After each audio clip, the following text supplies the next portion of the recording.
Hi friends, आराधना Hindi academy में आप सभी का स्वागत है। तो फ्रेंड्स, आज हम पढ़ेंगे प्रयोगवाद को। प्रगतिवाद कंप्लीट हो गया, आज से शुरू हो रहा है प्रयोगवाद। तो फ्रेंड्स स्टार्ट करते हैं। प्रयोगवाद का समय है 1943 ईस्वी से 1952 ईस्वी तक। प्रयोगवाद का समय क्या है? 1943 ईस्वी से लेकर 1952 ईस्वी तक। 1943 ईस्वी से 1952 ईस्वी के बीच अज्ञेय एवं उनके समर्थक कवियों द्वारा काव्य के क्षेत्र में भाषा, भाव, शैली, काव्य रूप, प्रतीक, विधान आदि स्तरों पर नवीन प्रयोग किए गए। अतः अज्ञेय एवं उनके समर्थक कवियों द्वारा जिस काव्य धारा का प्रवर्तन किया गया उसे प्रयोगवाद नाम से जाना जाता है।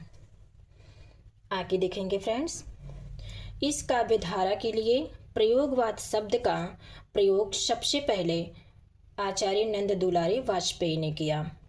इस काव्य धारा का प्रयोग सबसे पहले किसने किया? आचार्य नंद दुलारी वाजपेयी ने। प्रयोगवादी रचनाएं निबंध में किया। किस में किया? प्रयोगवादी रचनाएं निबंध में। यह निबंध 1944 ईस्वी में सरस्वती पत्रिका में प्रकाशित हुआ। अज्ञेय ने इस काव्य धारा के लिए प्रयोगवाद शब्द को स्वीकार नहीं किया।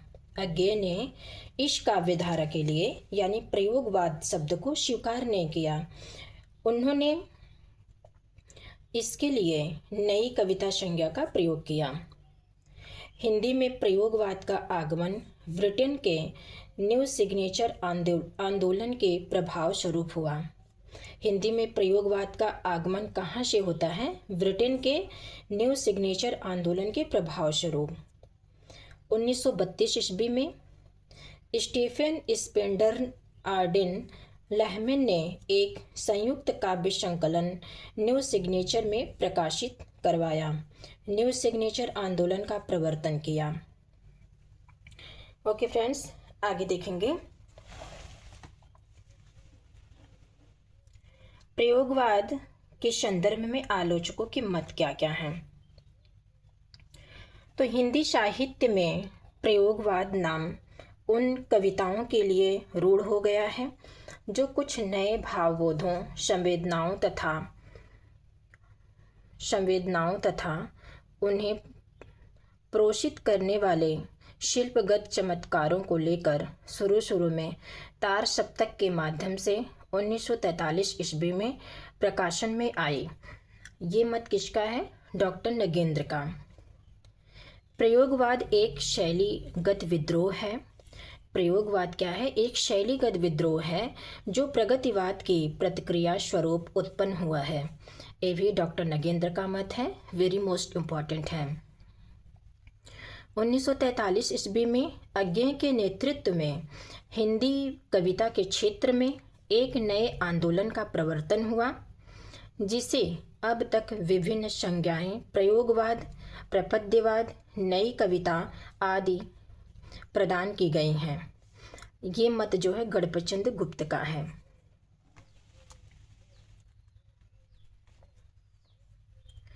प्रयोगशील कवि मोती खोजने वाले गोताखोर हैं। प्रयोगशील कवि मोती खोजने वाले गोताखोर हैं, ये अज्ञेय का कथन है, अज्ञेय का मत है। ये 7 कवि किसी एक स्कूल के नहीं अपितु अलग अलग धाराओं के हैं। ये वास्तव में राही नहीं अपितु नई राहों के अन्वेषी हैं। ये किसका कथन है? अज्ञेय का है। तार सप्तक की भूमिका में इन्होंने कहा है। प्रयोगवाद दृष्टिकोण का अनुसंधान है। प्रयोगवाद जो है दृष्टिकोण का अनुसंधान है। किसने कहा? केसरी कुमार ने। प्रयोगवाद कलात्मक अनुभव का क्षण है। रघुवीर सहाय का मत है। प्रयोगवाद बैठे ठाले का धंधा है। प्रयोगवाद क्या है? बैठे ठाले का धंधा है। किसने कहा? नंद दुलारी वाजपेयी ने। प्रयोगवाद कोई वाद नहीं है। प्रयोगवाद कोई वाद नहीं है तथा न हम वादी हैं। ठीक इसी तरह कविता का भी कोई वाद नहीं है, नहीं होता है।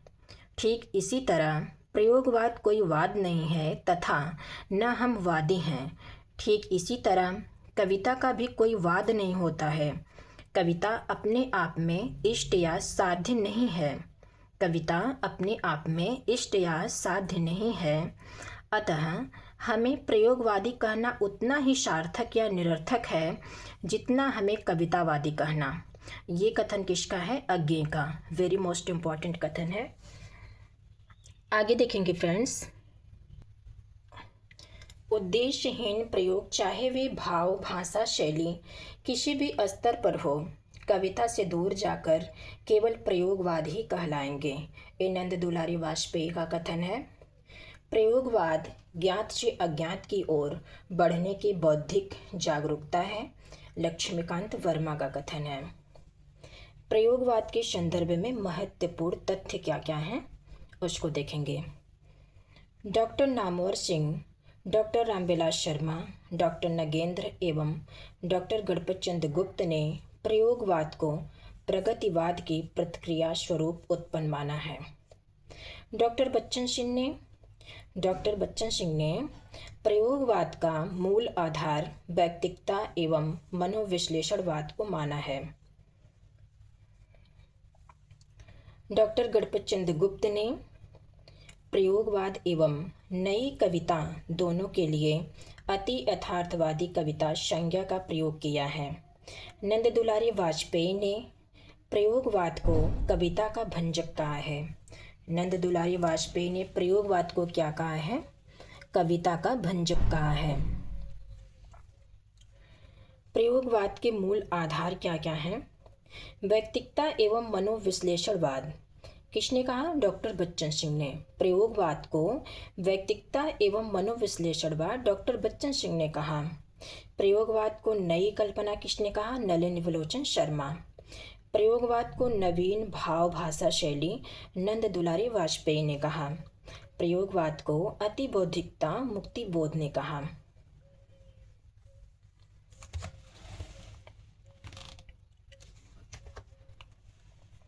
सामाजिक मान्यताओं एवं कलाओं के प्रति नवीन दृष्टिकोण।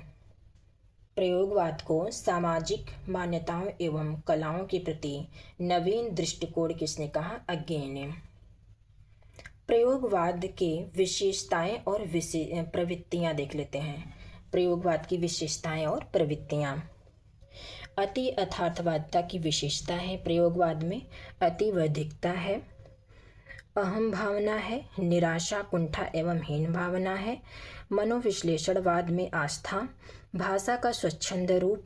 क्षणवाद में आस्था, काव्य के नवीन विषय, ईश्वर के प्रति अनास्था का भाव, अंतर्द्वंद का चित्रण, निरंतर प्रयोगशीलता, मुक्तक एवं लंबी कविताएं, गद्य काव्यों की रचना, श्रृंगार व काम भावना का उन्मुक्त चित्रण, नवीन भाषा शैली एवं प्रतिक्रियाओं का प्रयोग, लोकहित की उपेक्षा। आगे देखेंगे फ्रेंड्स। अब प्रयोगवादी रचनाओं का आरोही कालानुक्रम देख लेते हैं। मोस्ट इम्पॉर्टेंट है, यहाँ से प्रश्न बनता है, क्रम वाला प्रश्न यहाँ से बनते हैं। अज्ञे का जन्म 1911 ईस्वी से 1987 ईस्वी में हुआ था। रामेश्वर बहादुर सिंह का समय है 1911 से 1993 ईस्वी। भवानी प्रसाद मिश्र 1914 से 1985 ईस्वी। मुक्तिबोध का समय है 1917 से 1964 ईस्वी। प्रभाकर माचवे का समय है 1917 से 1991 ईस्वी। भारत भूषण अग्रवाल 1919 से 1975 ईस्वी।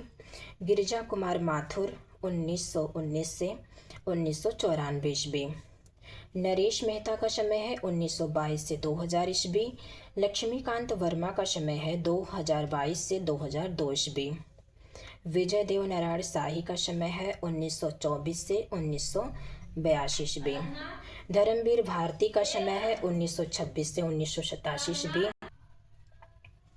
सर्वेश्वर दयाल सक्सेना का समय है 1927 से 1983 ईस्वी। कुंवर नारायण का समय है 1927 से 2017 ईस्वी। रघुवीर सहाय 1929 से 1990 ईस्वी। श्रीकांत वर्मा का समय है 1931 से 1986 ईस्वी। केदारनाथ सिंह का समय है 1934 से 2018 ईस्वी। सुदामा पांडे धूमिल का समय है 1936 से 1975 ईस्वी। तो ये रहे प्रयोगवादी रचनाओं का आरोही कालानुक्रम। अब हम एक एक रचनाकार को आगे पढ़ेंगे। ओके, तो सबसे पहले देखेंगे गजानन माधव मुक्तिबोध को। गजानन माधव मुक्तिबोध का जन्म 1917 ईस्वी श्योपुर ग्वालियर मध्य प्रदेश में हुआ था। निधन इनका 1964 ईस्वी में हुआ था। इनके उपनाम है भयानक खबरों का कवि। गजानन माधव मुक्तिबोध को भयानक खबरों का कवि कहा जाता है। फैंटेसी का कवि भी इनको कहा जाता है। तीव्र इंद्रिय बोध का कवि कहा जाता है। आत्मसंवेदना का कवि कहा जाता है। समष्टि चेतना का कवि भी कहा जाता है। अज्ञेय का पूरक कवि भी इनको कहा जाता है। अब हम गजानन माधव मुक्तिबोध की प्रथम कविता कौन सी है तो ये देख लेते हैं। इनकी प्रथम कविता है अहम और आत्मा। अहम और आत्मा का रचनाकाल है 1944 ईस्वी। 1947 ईस्वी में प्रतीक पत्रिका में प्रकाशित हुई। ये जो अहम और आत्मा है गजानन माधव मुक्तिबोध की प्रथम कविता अहम और आत्मा है। ये 1947 ईस्वी में किस पत्रिका में छपी? प्रतीक पत्रिका में। काव्य संकलन क्या है? चांद का मुंह टेढ़ा है। इनके काव्य संकलन है चांद का मुंह टेढ़ा है। 1964 ईस्वी में है, जो निधन के बाद प्रकाशित हुई। इस काव्य संग्रह में कुल 28 कविताएं हैं। चांद का मुंह टेढ़ा है, इसमें जो है 28 कविताएं हैं। इसका संकलन श्रीकांत वर्मा ने किया। इसका संकलन किसने किया? श्रीकांत वर्मा ने। रामस्वरूप चतुर्वेदी ने इस संग्रह को एक बड़े कलाकार की स्क्रैच बुक कहा है। मोस्ट इम्पॉर्टेंट है फ्रेंड्स। रामस्वरूप चतुर्वेदी ने इस संग्रह को, किस संग्रह को? ये चाँद का मुंह टेढ़ा, इसको जो है एक बड़े कलाकार की स्क्रैच बुक कहा है। चाँद का मुंह टेढ़ा है में संकलित प्रमुख कविताएं कौन कौन सी हैं, ये भी देख लेते हैं। तो इसमें संकलित कविताएं हैं अंधेरे में। अंधेरे में इसके 8 खंड हैं। 1964 ईस्वी में कल्पना में प्रकाशित हुई। डूबता चाँद कब डूबेगा, डूबता चाँद कब डूबेगा, भूल गलती, ब्रह्म राक्षस, दिमागी गुहा अंधकार, वो काव्यात्मन फणीधर, लड़की का रावण, सॉरी फ्रेंड्स, लकड़ी का रावण, लकड़ी का रावण, चककम की चिंगारियाँ, चककम की चिंगारियाँ, एक आत्म वक्तव्य, पता नहीं मुझे पुकारती हुई पुकार, मुझे कदम कदम पर चौराहे, नक्षत्र खंड, कल जो हमने चर्चा की थी, शून्य, चंबल की घाटी में, एक स्वप्न कथा, भूरी भूरी खाक धूल। इस संग्रह में कुल 47 कविताएं हैं, जिनमें से प्रमुख निम्नलिखित हैं। चाँद, भूरी भूरी खाक धूल में कविताएं संकलित हैं। पहला है चाँद, दूसरा है प्रतीक, तीसरा है देव और मनुष्य, चौथा है मुक्ति मस्तुल। इनकी आलोचनात्मक रचनाएं कौन कौन सी हैं वो भी देख लेते हैं फ्रेंड्स। और आलोचनात्मक रचनाएं जो हैं वेरी मोस्ट इम्पॉर्टेंट हैं। कामायनी एक पुनर्विचार 1952 ईस्वी में है। नई कविता का आत्मसंघर्ष तथा अन्य निबंध 1964 ईस्वी में है। एक साहित्य की डायरी 1965 ईस्वी में है। नए साहित्य का सौंदर्य शास्त्र 1965 ईस्वी में है। इतिहास एवं संस्कृति संबंधी रचना इनकी कौन कौन सी है? तो भारत इतिहास एवं संस्कृति 1962 ईस्वी में है। मध्य प्रदेश सरकार की नौकरशाही में व्याप्त भ्रष्टाचार का चित्रण करने के कारण मध्य प्रदेश सरकार द्वारा प्रतिबंधित कर ली गई थी। इनके कहानी संग्रह हैं काठ का सपना 1967 ईस्वी में है। सतह से उठता आदमी 1971 ईस्वी में है। इनके उपन्यास हैं विपात्र 1969 ईस्वी में है। ओके फ्रेंड्स, आगे देखेंगे। तार सप्तक 1943 में इनकी 17 कविताएं संकलित की गई थी। तार सप्तक में तार सप्ताह का प्रकाशन वर्ष कब है? 1943 ईस्वी में। इनकी 17 कविताएं उसमें संकलित की गई थीं, जिनमें से प्रमुख निम्नलिखित हैं। जैसे पहला है दूर तारा, दूसरा है खेल आँखें, तीसरा है अशक्त, चौथा है अंतर्दर्शन और पांचवा है मेहमान, छठा है आत्मसंवाद। इनकी समस्त रचनाओं का संकलन नेमीचंद जैन ने मुक्ति बोध रचनावली नाम से 6 खंडों में प्रकाशित करवाया। इनके विशेष तथ्य क्या क्या हैं? तो मुक्ति बोध की अधिकांश रचनाओं में तत्कालीन समाज का अंतर्द्वंद परिलक्षित होता है। मुक्ति बोध ने फैंटेसी को अनुभव की कन्या कहा है। मोस्ट इम्पॉर्टेंट है, मुक्ति बोध ने फैंटेसी को अनुभव की कन्या कहा है। चांद का मुंह टेढ़ा है में संकलित कविताओं को रूपक प्रधान कथात्मक काव्य कहा जाता है। प्रयोगवाद के अगले कवि हैं सच्चिदानंद हीरानंद वात्स्यायन अज्ञेय। तो अज्ञेय का जन्म 1911 ईस्वी में काशिया देवरिया उत्तर प्रदेश में हुआ था। निधन 1987 ईस्वी में हुआ था। अज्ञेय नाम किसने दिया? प्रेमचंद ने। इनके उपनाम है आधुनिक कविता का भारतेंदु, नई कविता का शलाका पुरुष, कठिन गद्य का प्रेत, कुट्टी चातन, बौद्धिकता का कवि, अहम का कवि, परंपरा भंजक का कवि, व्यष्टि चेतना का कवि, प्रयोगवाद का जनक, नई कविता का जनक, हिंदी का बुद्धिजीवी कवि शेखर। ये इनके उपनाम थे। और इनकी प्रथम कविता है जय। जय 1927 ईस्वी में है। इनके काव्य संग्रह देखेंगे, काव्य रचनाएं इनकी कौन कौन सी हैं। तो फ्रेंड्स, इनकी काव्य रचनाएं जो है ट्रिक के माध्यम से देखेंगे। भग्न दूत में चिंता इत्तलम, प्रिज्म डेज में हरी घास पर बावरा अहेरी, इंद्र अरी आंगन पे सुनहले शैवाल में कितनी, क्योंकि सांप में नदी ऐसा सदा नीरा है। भग्नदूत में चिंता इत्तलम, प्रिज्म डेज में हरी घास पर बावरा अहेरी, इंद्र अरी आंगन पे सुनहले शैवाल में कितनी, सुनहले शैवाल में कितनी, क्योंकि सांप में नदी ऐसा सदा नीरा है।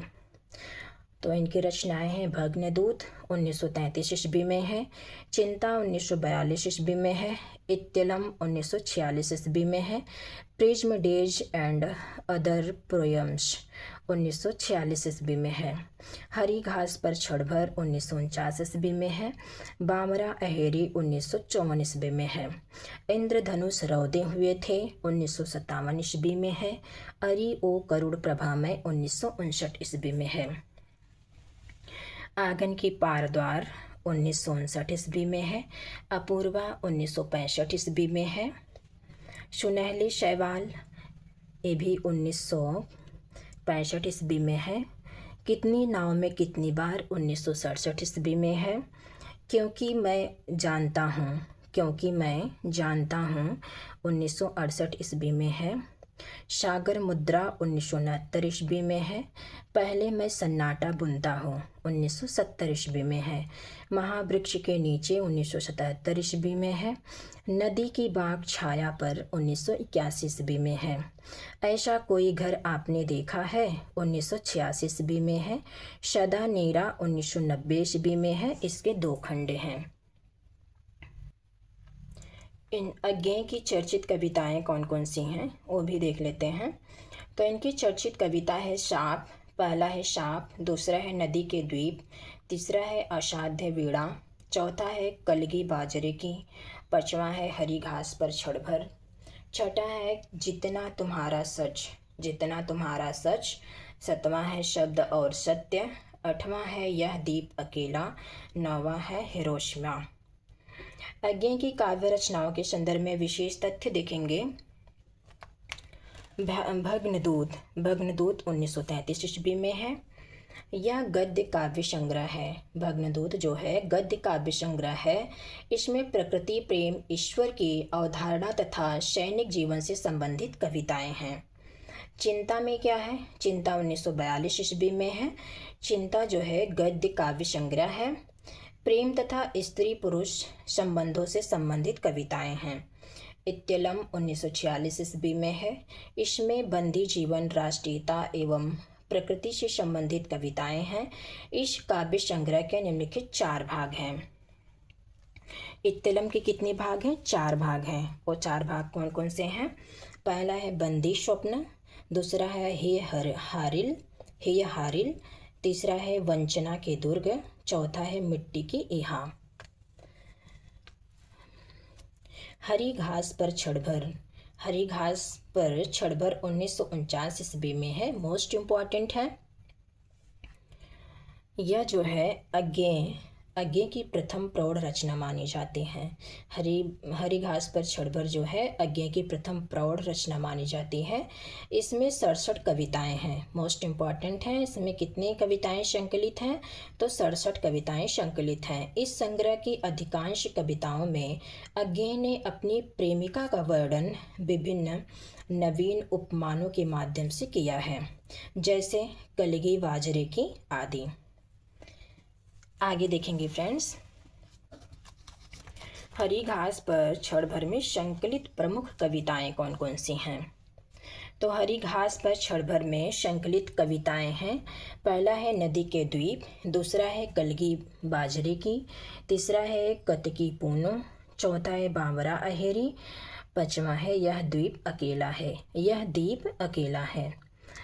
इनकी अगली रचना है इंद्रधनुष रौदे हुए थे। इसमें जो है यह एक प्रतीकात्मक रचना है। इंद्रधनुष रौदे हुए थे एक ऐसी रचना है, एक प्रतीकात्मक रचना है। इंद्रधनुष मनुष्य की भावनाओं का प्रतीक है। इंद्रधनुष किसका प्रतीक है? तो मनुष्य की भावनाओं का प्रतीक है। इस रचना का मूल उद्देश्य बुद्धिवादी चिंतन की अभिव्यक्ति है। इस रचना का मूल उद्देश्य क्या है? बुद्धिवादी चिंतन की अभिव्यक्ति है। इसमें नवीन उपमानों के माध्यम से दार्शनिक सत्य की अभिव्यक्ति का प्रयास किया गया है। इंद्रधनुष रौदे हुए थे संग्रह की महत्वपूर्ण कविताएं कौन कौन सी हैं? तो इसमें संकलित कविताएं हैं सांप, पहला है सांप, दूसरा है इतिहास की हवा, तीसरा है हवाई यात्रा ऊंची उड़ान, चौथा है नई कविता एक संभाव्य भूमिका। स्वयं अज्ञे ने इसे गद्य गीतों का संग्रह कहा है। किसको? नई कविता एक संभाव्य भूमिका को अज्ञे ने स्वयं गद्य गीतों का संग्रह कहा है। इनकी अगली रचना है आंगन के पार द्वार। इसमें जैन एवं बौद्ध दर्शनों की अभिव्यक्ति हुई है। इस संग्रह के अहम का विसर्जन भी परिलक्षित होता है। इस संग्रह के 3 भाग हैं। आंगन के पार द्वार के कितने भाग हैं? 3 भाग हैं। पहला है अंतःशलीला, दूसरा है चक्रांतशीला, तीसरा है असाध्य वीणा। 1964 ईस्वी में साहित्य अकादमी पुरस्कार मिला।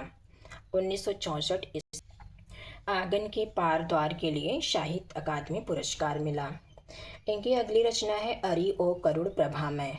इसमें समकालीन भावबोधों से संबंधित कविताएं हैं। इस संग्रह के निम्नलिखित 4 भाग हैं। पहला है रोपित्री, दूसरा है रोप केकी, तीसरा है एक चीड़ का खाका, चौथा है द्वारहीन द्वार। रोपित्री में क्या है? इस भाग में नए कवियों को लक्ष्य कर लिखी गई कविताएं हैं। इन कविताओं में नए कवियों का भाषा, भाव, शैली आदि की जानकारी प्रदान की गई है। रूप केकी में इसमें क्षणवादी भावना एवं अहम की अनुभूति से संबंधित कविताएं हैं। एक चीड़ का खाका में क्या है? एक चीड़ का खाका में इसमें जापानी हाइकू शैली की व्यंग्यात्मक कविताएं हैं। द्वारहीन द्वार में इस भाग में दुखपूर्ण कविताएं संकलित हैं। आगे देखेंगे फ्रेंड्स।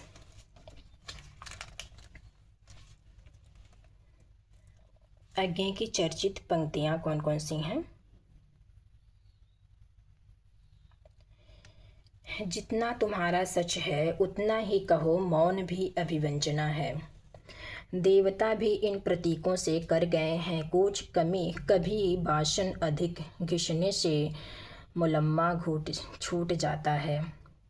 आगे की अन्य रचनाएँ हैं। उत्तर प्रियमदर्शी 1967 ईस्वी में है। ये जो है काव्य नाटक है। उत्तर प्रियमदर्शी क्या है? काव्य नाटक है।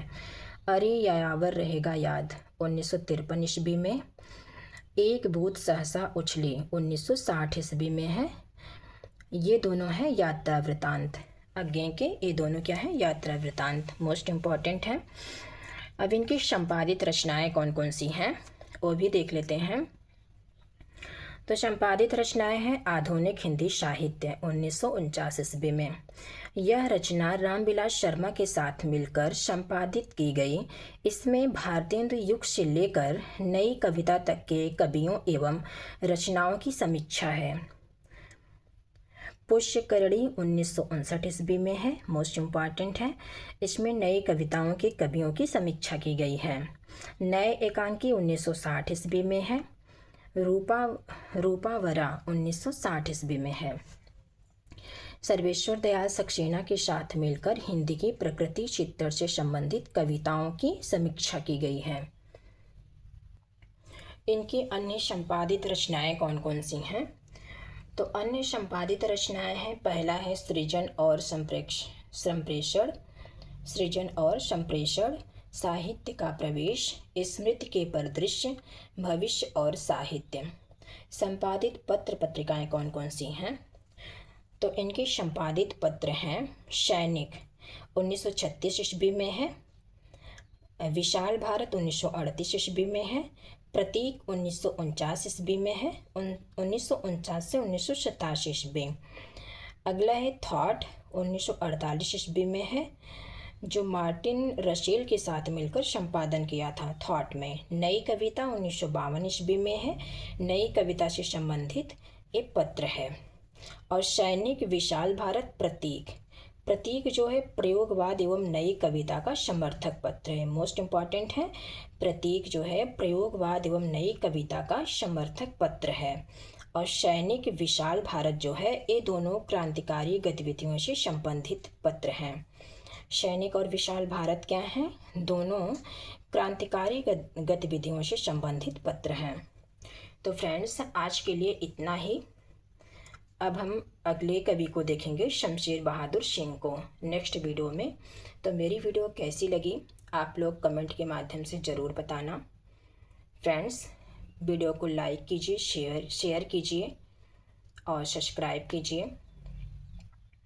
Okay friends, Radhe Radhe.